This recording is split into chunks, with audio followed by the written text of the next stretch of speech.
আমার দ্বারা মানুষের কোনো ক্ষতি হোক এটা যেন না হয়, উপকার করতে না পারলেও যেন ক্ষতি না হয়, এই শিক্ষাই দিয়েছেন আল্লাহ রাব্বুল আলামিন তাকওয়ার মধ্যে, যে তাকওয়া অর্জন করো। তোমার ভিতরে যদি তাকওয়া থাকে, তোমার ভিতরে যদি আল্লাহর ভয় থাকে, পানির নিচে গিয়েও রমজান মাসে তুমি পানি খেতে পারবে না, ঘরের দরজা বন্ধ করেও খাবার খেতে পারবে না, প্রশাসনের কোনো লোক নাই, নিজুম রজনী একাকী সুন্দরী নারী পেয়েও আল্লাহর ভয়ের কারণে তুমি তাকে ছেড়ে দিবে, তার ইজ্জতের উপর হামলা করার সাহস তুমি পাবে না। এই শিক্ষা যে বস্তু দিবে তার নাম হচ্ছে তাকওয়া। তার নাম কি? তার নাম হচ্ছে তাকওয়া। সম্মানিত ভাইয়েরা, কেবলমাত্র ভয় করতে হবে, একমাত্র আল্লাহকে ভয় করতে হবে, অন্য কাউকে ভয় করা যাবে না। কারণ কি? কারণ হলো আল্লাহ রাব্বুল আলামিন বলেন সূরা নাহল আয়াত নাম্বার 52, আল্লাহ রাব্বুল আলামিন বলেন ওয়ালাহু মা ফিস সামাওয়াতি ওয়াল আরদি ওয়ালাহুদ الدين واصبا أفغير الله تتقون। আল্লাহ পাক বলেন আমি আল্লাহকে কেন ভয় করবা? আমি আল্লাহকে কেন ভয় করবে? কারণ হচ্ছে ওয়ালাহু মা ফিস সামাওয়াতি ওয়াল আরদি।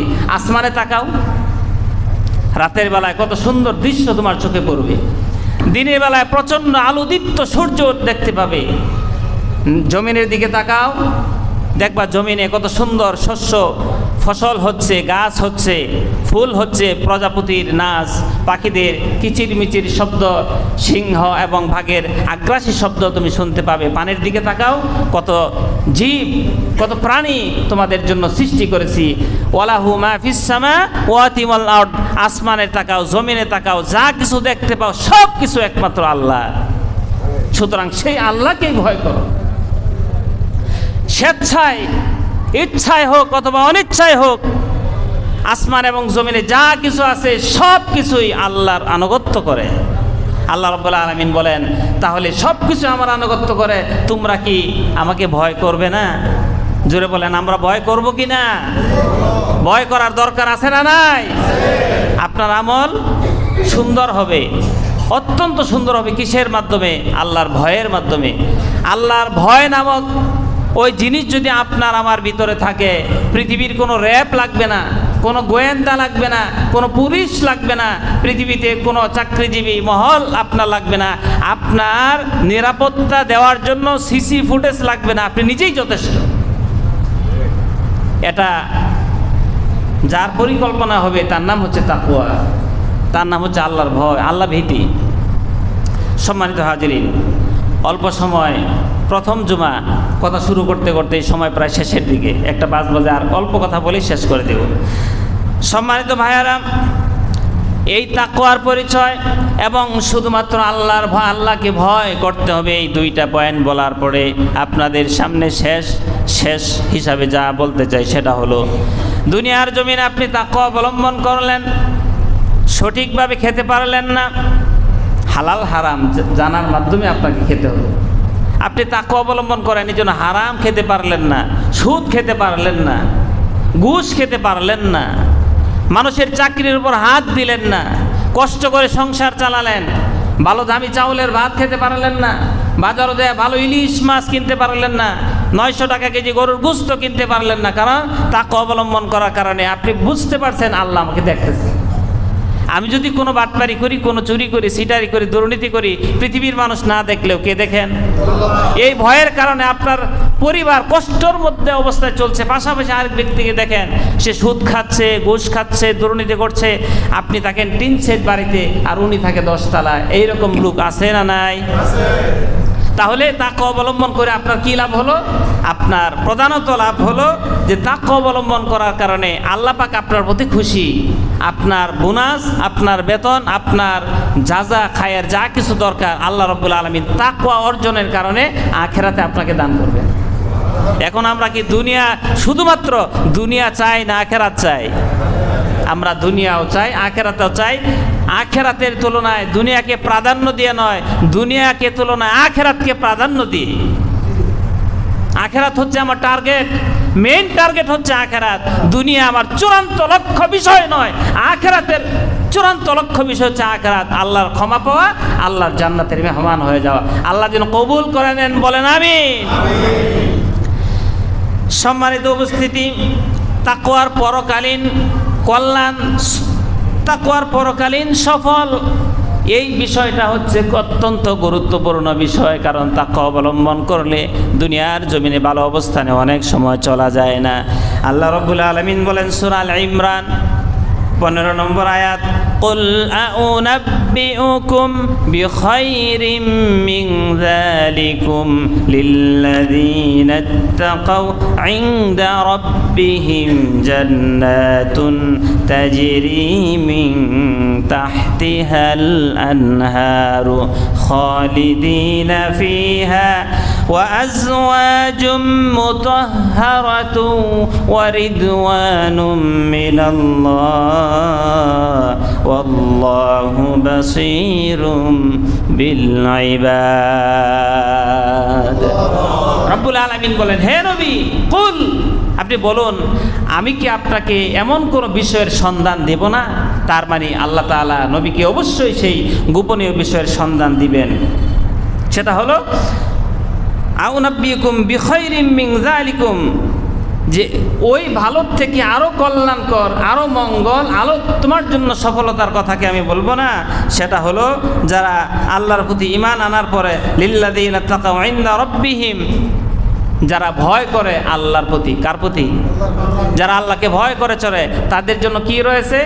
তাজরি মিন তাহতিহাল আনহারু খালিদিনা ফিহা, তাদের জন্য যারা মুত্তাকি, ওই যে দুনিয়াতে একজন সুদ খেলো, ঘুষ খেলো, মিথ্যা বলল, পরনারী আসক্ত হলো, দুনিয়ার জমিনে সমস্ত ফাহেসা কাজ করার পরে তার মনের আশা ইচ্ছা মেটালো, আরেক ব্যক্তি তাকওয়া অবলম্বন করার কারণে, মুত্তাকি হওয়ার কারণে, আল্লাহকে ভয় করার কারণে এই সব কিছু থেকে দূরে সরে রইল এবং কষ্ট পেল, সে কি নিতান্ত কষ্টের মধ্যে থাকবে?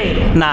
আল্লাহ রাব্বুল আলামিন বলেন, তোমার জন্য দুনিয়া কষ্ট হলেও তোমার জন্য আখিরাত পরিষ্কার, তোমার জন্য আমি জান্নাতুল ফিরদাউস প্রস্তুত করে রেখেছি। জুড়ে বলেন সুবহানাল্লাহ। শুধু তাই নয়, আল্লাহ পাক জান্নাতের বর্ণনা দিচ্ছেন, তাজরি মিন তাহতিহাল আনহার, তার নিচ থেকে ঝর্ণা সমূহ প্রবাহিত হতে থাকবে, পানির ঝর্ণা, দুধের ঝর্ণা, মধুর ঝর্ণা, শরাবের ঝর্ণা। ওয়াসাকাহুম রাব্বুহুম শারাবান তাহুরা, পিওর, পবিত্র, ইনটেক শরবত, শরাব তোমাদেরকে সেদিন পান করানো হবে। কাদেরকে? যারা দুনিয়ার জমিনে মুত্তাকি ছিল। কথা বুঝতে পারছেন? কথা বোঝা যায়? দুনিয়ার জমিনে যারা মুত্তাকি ছিল তাদের জন্য এই সুন্দর ঘোষণা আল্লাহ পাক। আর এটা কতদিন বান্দা মনে করবে জান্নাত পেলাম, যদি জান্নাত থেকে বের করে দেয়, আল্লাহ পাক বলেন না, যাকে আমি জান্নাতে একবার ঢুকাবো, খালিদিনা ফিহা, অনন্ত অসীম সেখানে থাকবে, কোনোদিন তাকে বের করে দেওয়া হবে না। তাকে কি দেওয়া হবে? ওয়াজওয়াজুম মুতাহহারা, তাকে পবিত্র স্ত্রীগণ তাকে দেওয়া হবে। দুনিয়ার স্ত্রীগণ না, আখিরাতের স্ত্রীগণ, যার কোনো মাসিক হবে না, যার কোনো রোগ হবে না, যার কোনো মুখ দুর্গন্ধ থাকবে না। জান্নাতের হুরদের বর্ণনা এসেছে, আল্লাহ রাসূল সাল্লাল্লাহু আলাইহি ওয়াসাল্লাম বলছেন, ওই হুরেরা যদি, জান্নাতের হুরেরা যদি তার নিচুক আঙ্গুল পরিমাণ দুনিয়ার জমিনের দিকে লক্ষ্য করে একটু ছেড়ে দিত, তাহলে তামাম পৃথিবী ফর্সা হয়ে যেত। এত সুন্দর হুর গেলমান তাদের জন্য রাখা হয়েছে। কাদের জন্য? যারা মুত্তাকি, যারা কষ্ট করে মুত্তাকি হবে, মুত্তাকি অর্জন করবে, গুণ অর্জন করবে, তাদের জন্য এই সুসংবাদ। আল্লাহ রাব্বুল আলামিন আরেকটি আয়াত বলি, আমি আলোচনা শেষ করে দিচ্ছি। সূরা আনাম, সূরা আনামের 32 নম্বর আয়াত, যেটা আমি খুতবায় তেলাওয়াত করেছিলাম। আল্লাহ রাব্বুল আলামিন বলেন, ওয়ামাল হায়াতুদ দুনিয়া ইল্লা লাইবু ওয়া লাহবু ওয়ালাদ-দারুল আখিরাতু খায়রুল লিল্লাযীনা ইয়াত্তাকুন আফালা তা'কিলুন।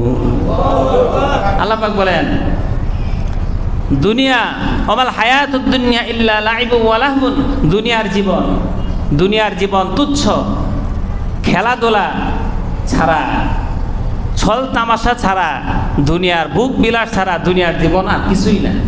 এটা হলো দুনিয়ার জীবন।